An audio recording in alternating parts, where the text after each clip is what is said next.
Os jogos também podem ser classificados de acordo com a sua finalidade, embora pareça meio óbvio que a finalidade básica de um jogo é entretenimento, ludicidade, mas ele pode também ter segundas intenções. Na literatura, nós basicamente vamos encontrar aí algumas possíveis finalidades. Vamos dizer assim, o primeiro é o puramente lúdico, nada, só jogar por jogar mesmo. A segunda categoria é uma subclassificação, na verdade, do puramente lúdico, que são jogos casuais. São jogos lúdicos, mas são jogos que eles podem ser consumidos muito rápidos, em momentos específicos. Você pode parar e começar de novo. Você não tem um overhead de sentar, começar a jogar e tudo mais. Eles são chamados os casual games. Nós vamos falar um pouquinho mais sobre eles, porque eles representam um universo muito importante dentro dos jogos. Os advert games, onde você vai eventualmente querer fazer algum tipo de propaganda de algum tipo de objeto e tudo mais. Você pode, inclusive, estar fazendo junto com alguma empresa para vender algum produto ou divulgá-lo. Jogos educacionais, que eles têm como finalidade ensinar ou passar algum conceito educativo, pedagógico. E os jogos educacionais hoje têm um papel muito importante, porque, como nós vimos na primeira aula, os jogos eles trabalham com padrões e nos fazem entender de forma bem forte os padrões que estão por trás. E diferente que numa narrativa, onde eu posso simplesmente me desligar e a narrativa continua, um jogo ele só continua se eu estiver atuando, se eu estiver fazendo coisas. E isso traz um poder muito grande dentro do universo de educação, porque o próprio aluno se torna um protagonista das tarefas que estão sendo passadas para ele aprender. Então, os jogos educacionais são todo um capítulo à parte, e um tema de pesquisa, um tema muito importante a ser explorado. Está sendo explorado hoje e certamente vai crescer muito no futuro. Os eSports, que às vezes não tem só a finalidade lúdica, eles têm a finalidade de atrair pessoas ao redor, projetar isso, muitas pessoas assistirem aqueles jogos como se fosse realmente um esporte tradicional.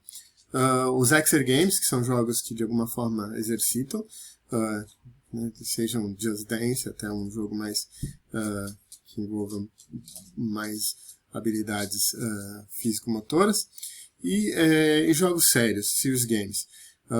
Parece um paradoxo, jogo sério, o jogo é lúdico e sério ao mesmo tempo. Como é que ele pode ser sério e lúdico ao mesmo tempo? Mas os serious games nós vamos chamar aqueles jogos que têm alguma finalidade maior por trás, como, por exemplo, ajudar num treinamento, ou um simulador em que você tem algumas atividades gamificadas por trás, mas na verdade você está querendo que o usuário aprenda a simular certa atividade. E assim, eventualmente, também não deixa de ser, em muitos casos, um jogo educacional. Um jogo educacional também pode ser considerado em diversas situações um serious game. Bem, uma rápida palavrinha sobre os jogos casuais. Jogos casuais são jogos importantes na economia dos jogos hoje. Nós temos hoje uma quantidade muito grande, eu diria até muito maior, de jogos casuais do que jogos grandes, de grandes, com muita história e tudo mais. Bom, o que caracteriza um jogo ser casual? A definição também é bem ambígua, mas basicamente nós podemos dizer algumas características que definem um jogo casual. Primeiro, eles requerem pouquíssimo tempo de aprendizado. Você, em poucos segundos que aquele jogo lhe é apresentado, você já está mais ou menos dominando a mecânica. Você está no Candy Crush, bom, em muitos poucos segundos você já entende que tem que criar uma linha, tem que criar uma coluna ali de 3 elementos, e a partir daí você desenvolve toda a mecânica. Então é muito rápido mesmo de você aprender. São curtos e ao mesmo tempo relaxantes, mas também podem demorar. De novo, o Candy Crush ele é muito curto, você pode jogar 2 minutos, mas também pode passar uma tarde inteira. E eles relaxam, eles são lúdicos, independente do tempo que você os consome. São fortemente desafiadores. O desafio nos jogos casuais é importante, eles não precisam nem ter história. Muitos jogos casuais, realmente, a história até atrapalha se você começar a contar muita coisa, você realmente quer ir lá direto à mecânica. Então, os desafios eles precisam ser muito bem calibrados, muito bem feitos.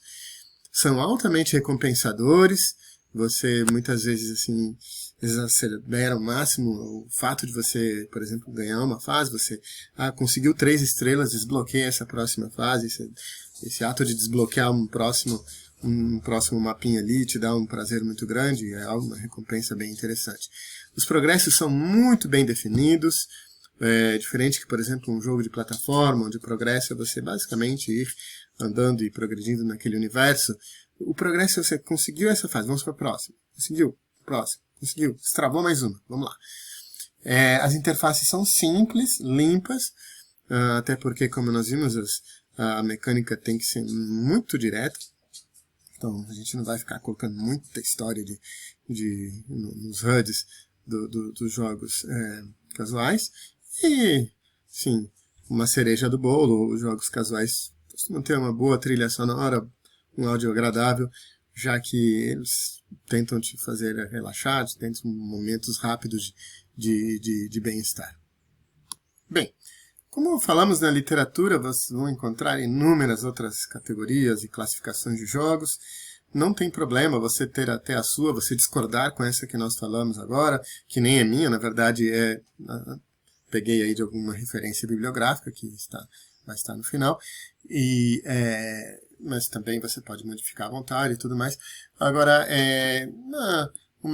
eu recomendo essa leitura. Neste link que vocês estão vendo, existe uma classificação bem exaustiva de tipos de jogos.